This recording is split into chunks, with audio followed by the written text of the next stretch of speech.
Bienvenidos a este nuevo episodio en The Podcast. Hoy con una invitada que viene del sector de plásticos, moldes y, ¿por qué no?, también de un mundo donde se está utilizando hace bastante tiempo el diseño tridimensional, el CAD 3D, para desarrollo y diseño de productos, para fabricación e incluso para posicionamiento en el mercado. Con nosotros, Mayre Nesralla. Hola, Mayre. Hola. ¿Cómo te ha ido? Todo bien, gracias a Dios. Bueno, primero agradecerte por estar aquí con nosotros. La verdad que un privilegio. Y yo quiero que tratemos de tener, digamos que la conversación lo más fluida posible en todo lo que tiene que ver desde la trayectoria de Mayre, de dónde viene, cómo se involucra en este mundo. Porque normalmente la gente cuando habla de molde, habla de inyección de plástico, no piensa que hay una mujer detrás de ese mundo. Piensan de una vez en que hay una serie de personas que están más involucradas y generalmente piensan en hombres. Sí. Pero antes de llegar ahí, yo quisiera que hablemos de quién es Mayre Nesralla. Eso depende. ¿Por dónde tú quieres empezar? Soy hija, soy madre, soy hermana, soy esposa. Soy diseñador industrial, soy project manager, soy design manager. De todo un poco. O sea, que tú eres manager de todo, en la casa, en el trabajo. Bueno, ahora dice que happy wife, happy life. ¿Cómo entra Mayre a este mundo? O sea, ¿qué te motiva? Yo sé que muchas veces uno decide estudiar algo y termina haciendo otra cosa. Mira, Oscar, lo que pasa es que no hay un momento, yo te puedo decir, yo decidí estudiar diseño industrial. Pero cuando pequeña, yo siempre tenía curiosidad. De hecho, mediados de los 90, yo agarré una cámara de mi mamá y la desarmé porque quería ver lo que tenía dentro. Recuerdo, mami siempre me compraba muchos libros y uno de mis libros favoritos era el de Thomas Alva Edison. Uno pequeñito, que era de Scholastic. Y de ahí yo decía, yo quiero ser inventora. Pero eso no es una carrera como tal. Cuando estoy ya terminando bachillerato, que uno ya tiene que decidir, cojo el examen y me dice, en el examen sale piloto, jardinería, ingeniera, y yo todavía estoy mira, al final voy a estudiar administración. Y le agradezco mucho a Orlín Domínguez, no sé si tú la conoces, no, que fue profesora mía del colegio y me dijo, ¿por qué tú no estudias diseño industrial? Porque yo te veo ahí. Y yo le digo, ¿pero cómo así? ¿Diseño de industrias? Y ella me dijo, háblate con Arancha. Yo fui, hablé con Arancha. Arancha Toribio. Arancha Toribio, que era la coordinadora y todavía lo es de la carrera. Y fue como amor a primera vista. O sea, te atrajo inmediatamente la carrera, lo que proponían en ese momento. Completamente, al punto que ya como colegio habíamos ido a un nivel, ya yo había hecho el primer proceso para administración y cuando me llaman de un nivel que vaya, yo tengo ya parciales la semana que viene, pues sabes cómo es Intec. Ya. O sea, hace rato ya tú habías empezado en Intec. Y me fui por el diseño. Y creo que algo también que va como una venita en la familia, porque mi papá es como un diseñador empírico, mi abuelo también era así. Y aquí estamos. Mira, muy interesante.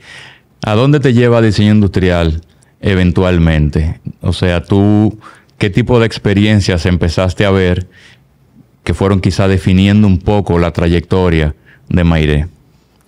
Estudiando diseño, yo sabía que, no sé, Ernesto Alcántara. Sí. Nos dio cobalto. Ya mencionado aquí. Ajá, sí. Eso era un programa y yo decía, Dios mío, es que yo soy diseñador industrial, me gusta, pero no necesariamente esa área tan técnica. A mí me gusta buscarle la vuelta, saber por qué del por qué y buscarle solución a los problemas. Que si tú lo resumes, un diseñador eso es lo que hace. Básicamente. Entonces, ahí habían cambiado el currículum y comenzaron a dar gestión de diseño. Te engancharon. Pero de una vez. Inmediatamente. Yo siempre supe que cuando saliera de la universidad yo quería hacer un posgrado, quería hacer maestría, quería tener esa experiencia de vivir fuera. Mi papá siempre me invitaba a las ferias de plástico. Eso también es algo que... influyó. Sí. Y me fui a estudiar en Barcelona, estudié diseño e innovación, posgrado, y luego hice gestión de proyectos en la UPC. ¿Tú tuviste algún tipo de acercamiento previo antes de hacer quizá el posgrado y eso a la industria? O sea... Siempre de chiquita. De chiquita. Porque imagínate, yo me metí en la fábrica. La fábrica, si podemos hablar un poco más para que le den un poco de contexto a la audiencia. Mi familia tiene una empresa de plástico que se llama Nesplas. Nosotros hacemos ya botella. Hay una que se llama Plastigraph, que hacemos fundas. Y los veranos, o sea, mi papá siempre no había involucrado ese sentido de responsabilidad, del trabajo, de ser íntegro, de trabajar y echar para adelante. Eso yo lo aprendí de mi familia desde muy pequeña. O sea que en las vacaciones, en vez de un campamento de verano, Mayre estaba en la fábrica. Era el campamento y después cuando se acaba el campamento, salía a las 2, vámonos para la fábrica. Y nos metimos ya y ver, o sea... Desde chiquita uno siempre estuvo muy de cerca con lo que una empresa, los diferentes departamentos de la empresa y demás. Y cuando tú llegas a la carrera, que empiezas a ver como que muchas cosas empiezan a tomar forma, porque tú en ese momento me imagino que te das cuenta de procesos industriales, procesos de desarrollo, que a lo mejor tú habías visto en la fábrica, pero quizá no tenía el conocimiento teórico, técnico o explicativo. O sea, ¿hubo algún momento donde tú dijiste, wow, pero esto yo lo conozco, lo he visto antes? Yo sentía que lo conocía tanto que yo dije, ¿sabes algo? Yo quiero hacer yo mi propio trayecto. Pero una cosa es lo que uno se plantea y una cosa es lo que la vida te da. Mi primer trabajo fue en una empresa de telecomunicaciones, que era de Nueva York, tenía una sede aquí. Trabajé ahí. Nada que ver con un mundo totalmente aparte. Es más, yo decía que yo eventualmente, quizás ya más adelante, algún día me involucraré en la empresa de la familia, porque aunque no trabajara informalmente, uno siempre está involucrado, pero yo quería hacer yo mi propio path. Trabajé ahí, me fui, ahí fue que me fui a estudiar. La empresa lamentablemente cierra, me quedo allá. Estamos hablando del 2008 y todo era el paro. Había una crisis económica en España en ese momento. Bueno, había una crisis mundial realmente. Sí, pero allá todo era el paro. El paro, de hecho, yo vivía con 2 catalanas y todo era el paro. Esa era la palabra cotidiana. Exactamente. Y como traté de buscar trabajo allá, no le puse mucho empeño porque yo sabía que quería volver. Yo siempre he sido muy cercana a mi familia. Cuando vuelvo, trabajo en una agencia de branding. Hice mucho contacto, aprendí muchísimo. Eso es un mundo, factoría de ideas, no sé si tú lo ves. Y ahí me llama mi tío y me dice, Mayre, el diseñador que tenemos, que cariñosamente le decíamos Colombia, Jorge Gutiérrez. Me acuerdo de Jorge. Está enfermo. Pero yo recuerdo en mis años en el ITLA, que Jorge iba mucho al ITLA. Claro. Y para serte muy sincero, yo nunca averigüé por qué él tanto iba al ITLA. O sea que... Lo que pasa es que estaba también allá Santiago Sanz. Me acuerdo de Santiago también. Entonces, a veces cuando teníamos una CNC que daba problemas, nos apoyábamos en el ITLA. Los servicios del ITLA. Cuando estuve en Intec, como te dije ahorita, a mí me gusta saber el porqué del porqué del porqué. Y yo le dije a mi papá, papi, yo quiero hacer una especialidad de manufactura. Y él me decía, pero mija, tú no que vas a coger un torno ni una fresadora. Y yo, sí, pero yo necesito saber el alcance y qué yo puedo hacer con eso. Y mi papá me llevaba todos los martes y todos los jueves. Bueno, yo me acuerdo verte en el ITLA también, en esa época, muy cercana al área donde estaba John Pimentel, Diana Polanco, o sea, el área de molde. Sí, es que el mundo da vueltas. Sí, Juan fue mi profesor y hoy en día es un asesor en lo que estoy haciendo hoy. Pero qué interesante. Sí. ¿Qué experiencias te aportó esa época, digamos que de ver todo ese mundo de manufactura que tú acabas de mencionar? O sea, más que todo, ¿qué tú buscabas y qué encontraste en ese mundo o en ese momento en que tú dices, yo tengo que saber el porqué del porqué? Ahí aprendí lo que era el 3D printer, Ahí no sé, estaba muy en boga lo del DFMA, Design for Manufacturing Assembly. Sí. Y vi la parte más técnica y operativa. Porque cuando yo iba a la fábrica no necesariamente era que yo me metía en el taller. Yo estaba en el área de venta, de mercadeo, todo en la parte más administrativa. Y nada. Entonces, volviendo atrás, cuando vuelvo, estoy en factoría, que me dice mi tío, la persona que está ahí debe salir por situación de salud, nosotros necesitamos que tú vayas. Y yo, mi familia va primero. Pero Jorge era muy en el área técnica. Correcto. Entonces, ¿cómo cuadra Mayre en el área técnica? Ay, yo me lanzo. Ok. Y después averiguo. Pero si mi familia necesita, ahí yo estoy. Me recuerdo de cuando voy, Jorge me dice, mira, ahí está la llave. Lo que tú necesitas, tú me llamas. Y creo que en ese momento iba a salir hasta del país. Yo voy y veo que la maqueta la están haciendo en caoba. Ya yo había visto el 3D printer de Little. Vamos a hacer una parada ahí. Cuando tú dices la maqueta la están haciendo en caoba, vamos a dar un poquito más de detalle. Las maquetas que se presentaban a los clientes. O sea, un semi-prototipo, se puede decir. Exacto. Se le presentaba al cliente en madera. En madera. O sea, que había un proceso artesanal ahí. Correcto. Para presentar algo técnico. Es correcto. Pero, porque cabe decir que era de la poca empresa que hacía prototipo. En ese momento lo único que era de madera. Yo le digo, mire, yo conocí esto en Intec y el ITELA también lo tiene. Vamos a averiguar. Y comenzamos a hacer la maqueta en Intec primero.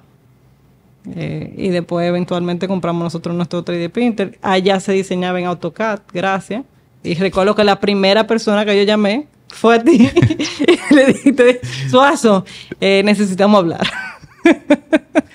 Yo quiero que hagamos una parada aquí porque digamos que esto es un momento trascendente dentro de la empresa. Claro. O sea, estamos hablando de una transformación completa. Correcto. Desde la parte de diseño, desde la parte de desarrollo, a la parte de presentarle al cliente, estamos viendo que hay, digamos que una estructura en cierto modo tradicional, una estructura en cierto modo que se viene haciendo de tal forma, no hay por qué cambiarlo, sigamos así. Entonces, ese proceso de transición, yo entiendo que conlleva una serie primero de pasos y luego de consecuencias. Y más cuando trabajando con la familia. Habla más en detalle. Mira, como todo en la vida tiene su pro y su contra. Pero sí, gracias a Dios, encontré mucho apoyo y estaban muy abiertos.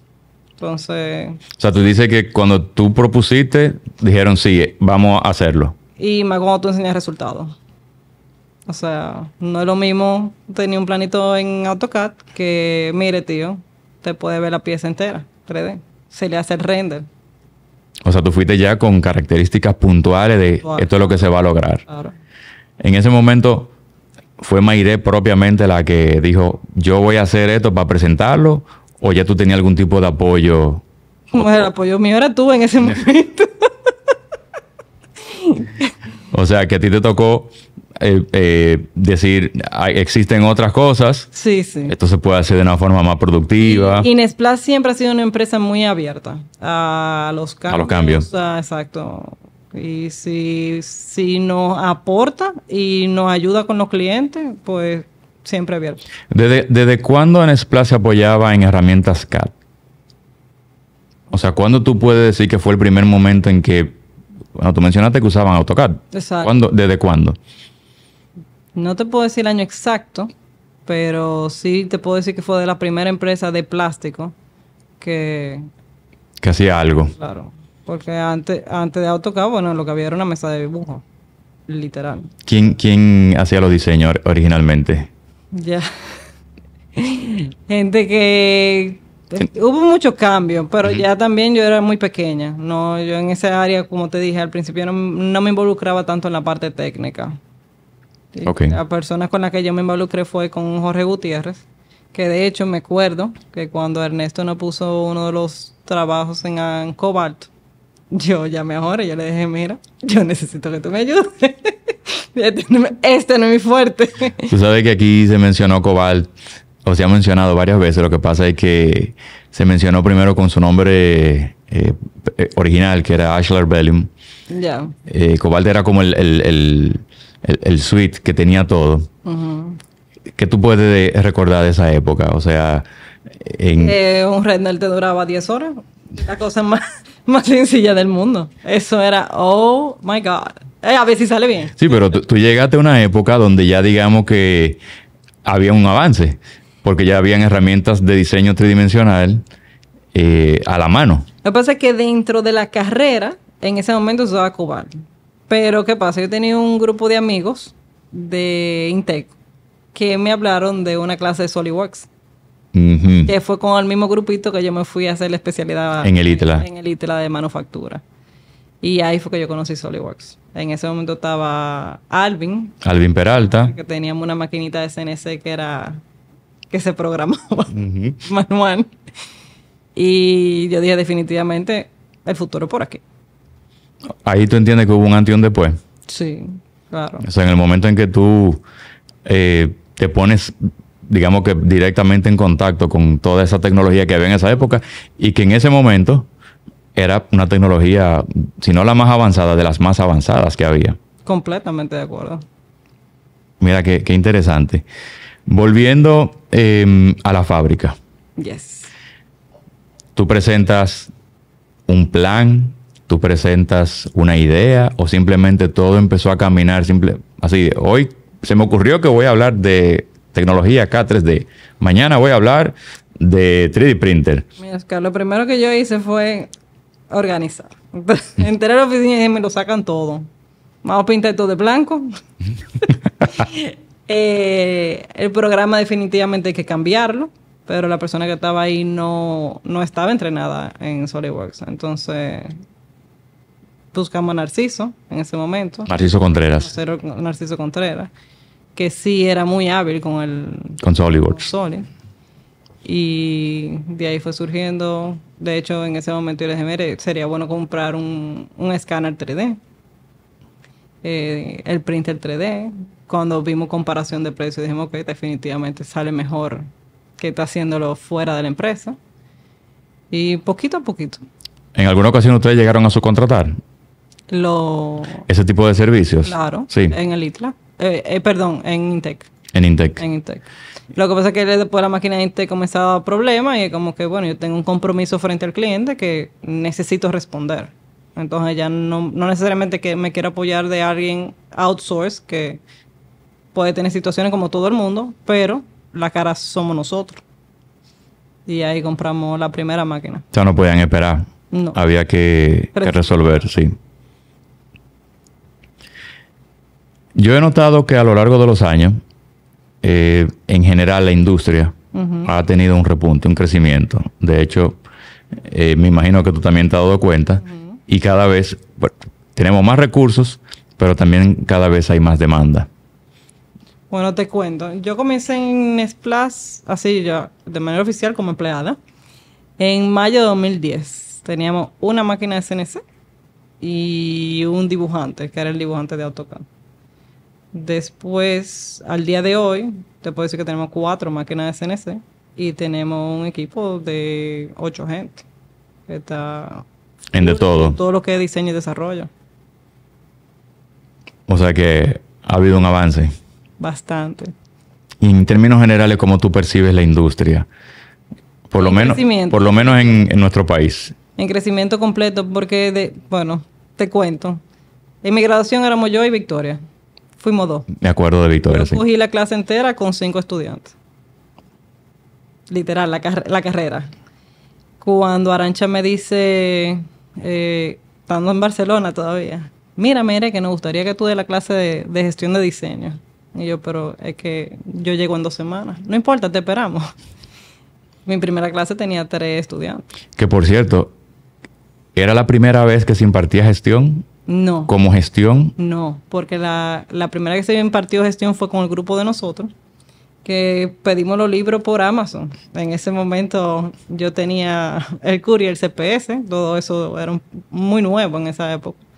Y Margarita me dijo, pídete esos libros que después resolvemos. resolvemos. Esa fue o sea, el primer grupo que cogió gestión fuimos nosotros. Entonces, Arantxa y me contactan y me dicen, nos gustaría que tú des la parte de gestión al regreso. Y yo dije, está bien. En mi primer curso tenía algunos 3 estudiantes, literal. Y yo salí de Intec con sesiones llenas y hasta 2 sesiones. ¿Qué más o menos se planteaba en esa época dentro de ese currículo? Todo lo que conlleva manejar un proyecto de diseño. Así, condensado, todo lo que conlleva manejar un proyecto de diseño. ¿Y cómo tú entiendes que eso pudo haber impactado en la carrera o en la vida estudiantil de esos muchachos? Te hago la pregunta porque, por ejemplo, en mi época esa materia no se daba. Sí. Entonces, entiendo que de alguna forma esto viene a cambiar un poco la perspectiva de la carrera y también la formación de los mismos estudiantes. Y hasta el futuro de por dónde te puedes ir. Porque cuando tú estudias diseño, tú dices, bueno, pues seré diseñador y punto, ¿no? Pero tú te puedes ir por la parte administrativa, la parte de gestión. Siempre está esa opción. Técnica, o sea. Siempre está esa alternativa. Exactamente. Y en Splash, ¿cómo se ha ido aplicando la parte de gestión? Teniendo a Mayre, que es la que daba gestión en la carrera. He podido formar un grupo maravilloso. O sea, para mí mi prioridad número 1 es mi equipo y más allá, por ejemplo, el momento de yo contratar a alguien, sí, la parte técnica es muy importante, pero yo evalúo aún más la parte humana. Si es una persona que está dispuesta, que es responsable, que es íntegra, porque ya la parte técnica se aprende. Sí. ¿Entiendes? Entonces... Eso se adquiere. Sí. ¿Alguna experiencia? ¿Anécdota? Uno siempre tiene en mente las cosas positivas, pero hay veces que también aparecen las cosas negativas. Sí. Algo, no sé, que haya impactado quizá no de la mejor forma en el día a día de ese trabajo dentro de un mundo tan interesante. Sabes que a veces cuando uno tiene una manzana podrida, pero ¿qué pasa? Que cuando tú llegas ya, esa persona está ahí, tiene 20 años en la empresa, y cuando vienen estos cambios nuevos, ponen un poco de resistencia y comienzan a boicotear. Pero cuando es algo tan, ¿cómo te digo? Tan obvio, llega un punto que tú dices, por más que yo trate, ya no depende de mí. Ya simplemente esa persona no cabe en el grupo. Y para mí te puedo decir que eso es una de las experiencias más feas que he tenido. Porque yo siempre trato que el engranaje... Ese caso en particular, ¿la persona nunca se adaptó? No. Fue muy... Resistente. Y hay gente que cree que todo es como... O eres tú o soy yo. Y no sabe trabajar en equipo. Entonces, yo entiendo que no se trata de eso. Cualquier proyecto siempre involucra a mucha gente y esa sinergia que se da es muy importante. ¿Qué personas, digamos, que han impactado en la carrera de Mayre? Puede ser universitaria, puede ser un colaborador. Margarita Rodríguez. Margot, cariñosamente. Margarita para mí fue mi mamá en la universidad. O sea... Agarradita de mano ahí. Y aparte de que nos dio la mitad de la carrera, porque bueno, ella daba la mitad del currículum. Ernesto Alcántara, porque él siempre te obliga ahí a la milla extra. La tenacidad de Ernesto ahí. Ajá. Y siempre, gracias a Dios, cuento con el apoyo de mi esposo, que también es diseñador industrial. Que Intec me dio muchas cosas a mí. Hasta un marido. Que por cierto, fue muchos años después. Yo terminé Intec 2008 y ahora y yo nos encontramos en el 2010. O sea que...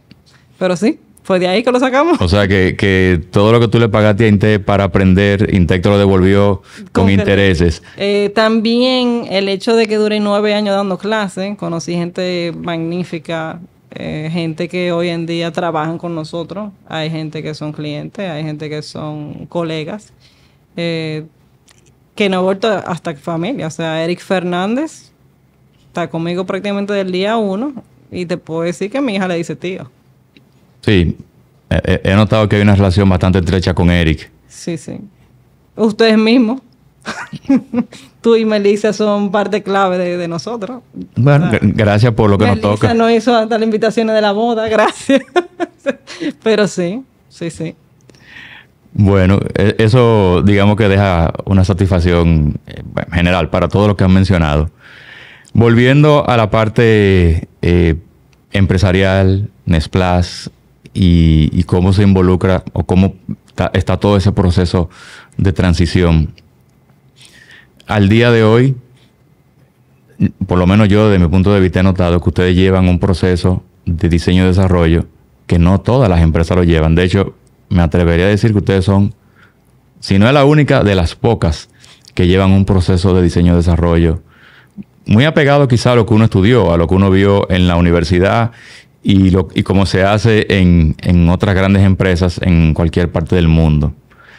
¿Esto es parte de lo que Mayre, digamos, que trajo a la empresa, o eso es algo que simplemente ya existía y se modificó? Puede ser que en muchos departamentos existía, pero yo soy de la gente que o se hace bien o no se hace. Y me gusta hacer mi cosa muy con los métodos definidos, porque después que tú tienes ya esa estructura, es más fácil para todo el mundo. Y nadie es indispensable. Y hoy estamos aquí, mañana no sabemos. Y la fábrica tiene que seguir trabajando. No, tiene que seguir lanzando envases de plástico. Correcto. Con o sin o a pesar de. Correcto. Y no se le puede tener miedo a lo nuevo, porque hay gente que se resiste mucho, como lo que estábamos hablando de la parte de cloud ahora. Eso eventualmente, hay que montarse en la guagua ahora. Hay que subirse. Hay que subirse. Sobre todo las tendencias. Exactamente. Eventualmente vamos a hablar un episodio de lo que es el CAD en la nube. Así que a lo mejor contaremos con ustedes para que nos hablen de su experiencia ya después que lo tengan set. Exactamente. Te hago más que todo la pregunta, porque muchas personas quizás no saben o ignoran o siempre está ese mindset de que aquí lo que se hace es mueble, textil, pero no se imaginan que hay diseño CAD en la industria de plástico, como no se lo imaginan en otras áreas. De hecho, vamos a tener otros invitados que van a hablar de su experiencia desde su industria y desde sus procesos. Entonces, no sé, muchas veces uno tiene que llegar al lugar y decir, no, aquí se hace tal cosa. ¿A ustedes les ha tocado explicar o definir o hablar de que se lleva un proceso donde se usa tecnología, donde vamos detrás de las tendencias, donde, no sé, si tienen quizá un programa de pasantía donde los muchachos llegan y se ponen en contacto con todo eso que ustedes hacen? ¿Pero tú te refieres a la gente que ya internas o a clientes? Más que todo externos, o sea, sí. Mostrarle al mundo de que, señores, aquí no solamente soplamos botella, aquí se hace todo un proceso. Hay un engranaje. Nosotros tenemos una cartera de clientes bastante importante. Hay muchos que tienen años con nosotros, porque si Nesplas se caracteriza por algo es porque todos los proyectos son importantes. No importa que tan grande o pequeño, porque ese pequeño crece y crece contigo. Y si él crece, tú sigues creciendo también. Obviamente. Entonces, sí. Hay muchos que ya conocen nuestro proceso porque tienen años, pero las personas que se nos acercan de inicio, pues sí le explicamos, mira, nosotros tenemos un brief, el requerimiento, se te hacen varias propuestas, tú eliges, ahí hacemos una maqueta, si te parece bien, entonces firmamos un plano, procedemos al molde. El molde puede durar entre 8 12 semanas, depende si es soplado, inyección. Se te hace una primera corrida, se hacen las pruebas del lugar y ahí sigue ya digamos que la segunda fase, esa sí. Que sería más comercial, ¿no? Esa sí. Actualmente, bueno, te preguntaba del programa de pasantías. si ustedes tienen algo parecido, si tienen algún tipo, no sé, de vinculación precisamente con INTEC o con alguna otra institución donde traten de vincular al estudiante a este mundo. Sí, definitivamente. Yo creo que para una empresa también mantenerse a la vanguardia, hay que hacer un merge de lo que existe y de lo nuevo para seguir innovando. Entonces, esos estudiantes que uno trae, uno aprende mucho de ellos y ellos aprenden mucho de nosotros. Y hay algunos que se quedan y hay algunos que no necesariamente porque no dan la talla o simplemente entendemos que no es su llamado, por así decirlo. Igual, es un área también muy técnica, muy específica. Correcto. Pero también hay mucho más conocimiento el día de hoy. Pero yo te puedo decir que el grupo de diseño y desarrollo, todos son intesianos. Todos, sin excepción. Sí, no es porque tengo una preferencia por INTEC, pero te puedo decir que el que se gradúa de INTEC se gradúa de la carrera y ¿cómo te digo? Y sabe trabajar. O sea, no es nada más que yo tenga un título de diseñador, es que se ha expuesto tanto y el programa INTEC exige tanto que ellos están ya preparados para insertarse en el mundo laboral rápido. En cuanto al uso de tecnología CAD, bueno, tú mencionaste a Eric, mencionaste a Narciso. Uh-huh. En general, el equipo que ustedes tienen ahí es un equipo que aprendió a utilizar estas herramientas de manera empírica, lo aprendieron en la universidad, se certificaron. Hay algunos que sí, hay algunos que no. Hay gente que son autodidactas, hay gente que lo hace por hobby, por pasión. La mayoría sí llega manejando el programa, pero en el trayecto, imagínate, Eric se desarrollan 12 años. Eric, para mí, es de lo más duro que hay aquí. Bueno, tú lo sabes. Uh-huh. No, Eric, me tocó darle clase a Eric, uh-huh, por allá por el 2010 también. Y uno de los mejores proyectos que yo recibí, uh-huh, fue el de él, que fue un Optimus Prime. Tú sabes que un proyecto es bueno cuando tú lo recuerdas. Uh-huh. Entonces, no hay forma de olvidar ese Optimus Prime. Yo te puedo decir, Oscar, que el diseñador industrial de aquí no tiene nada que envidiarle a un diseñador industrial fuera. O sea, te lo digo por experiencia, porque cuando fui a Barcelona, una de las cosas que le dije a Arantxa, gracias. O sea, porque definitivamente lo que tenemos allá. ¿Qué tuviste en Barcelona? Por ejemplo, cuando estábamos en diseño e innovación, en el posgrado, uh-huh, había diseñadores que a veces yo lo encontraba hasta corto, porque Margarita... Conocemos. Entonces, esa parte de metodología, del proceso, de diseño, todo como... Y la exigencia. No, yo creo que en general ha habido una buena formación desde los dos puntos de vista, tanto técnico como de la exigencia, como estamos hablando, uh-huh, de hacer crecer a un grupo de personas, tanto personal como profesionalmente, sin duda. Sí. Si tú fueras a, no sé, darle algún tipo de recomendación, mensaje, o no sé, algún comentario a un estudiante de término, a un egresado o un recién egresado, uh-huh, vamos a decir que son dos mensajes.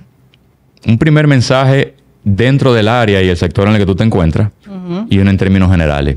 ¿Qué tú le dirías a esa persona que nos está viendo, que nos está escuchando, en función a lo que tenemos en la industria hoy? Okay. O sea, si tú piensas en retrospectiva hace 10 años, uh-huh, quizás las oportunidades no son las mismas o no eran las mismas.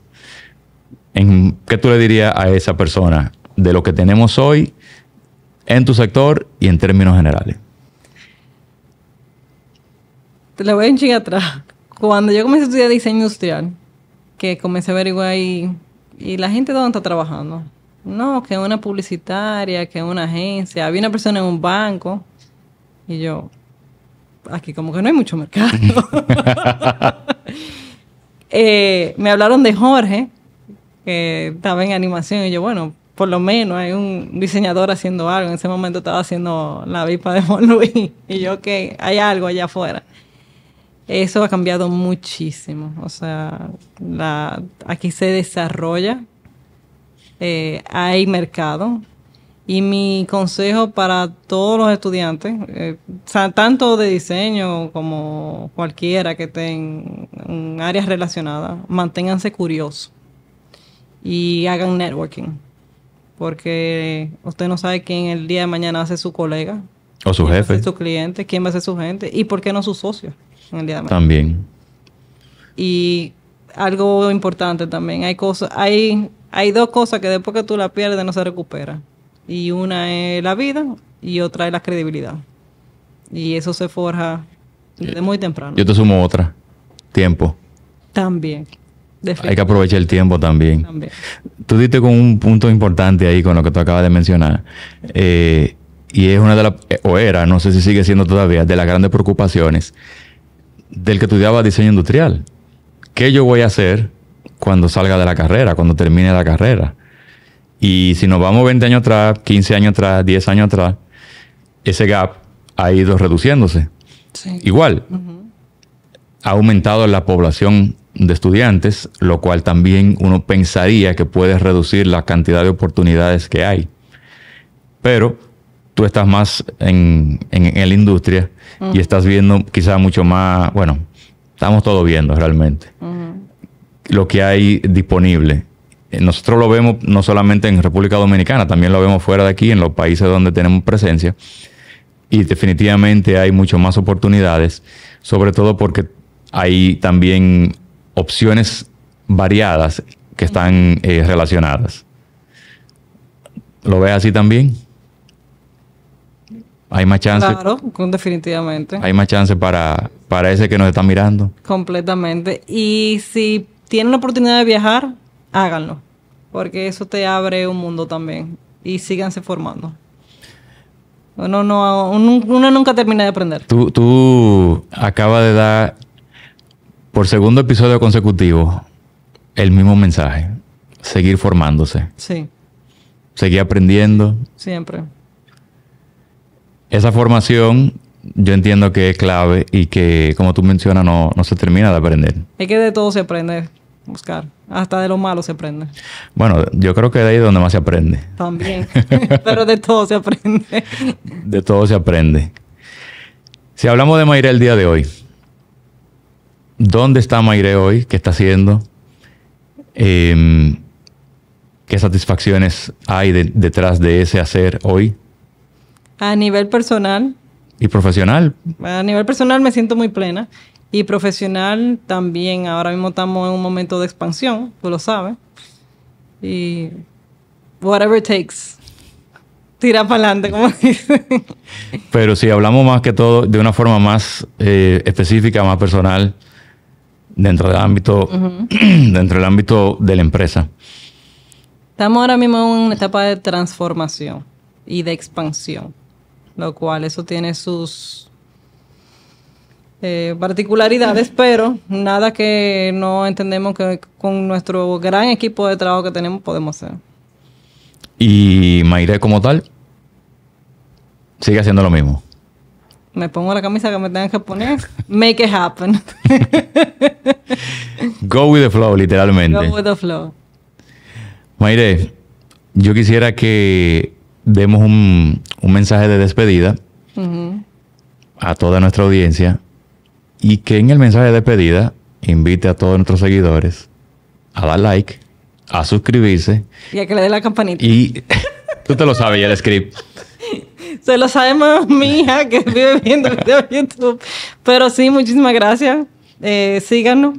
Esto es el inicio de algo increíble. Gracias por la iniciativa del podcast. Creo que era muy, muy necesario porque todavía hay mucho que aprender y conocer. Y mucho que decir. Claro. Sobre todo para todos esos que nos están mirando, que nos están oyendo, que quizás, como yo decía hace un rato, desconocen o ignoran que se están haciendo muchas cosas en todo el territorio, no solamente en nuestro país, sino también en Latinoamérica en general. Eso es así. Pero sí. Bueno, muchísimas gracias por venir. A ustedes.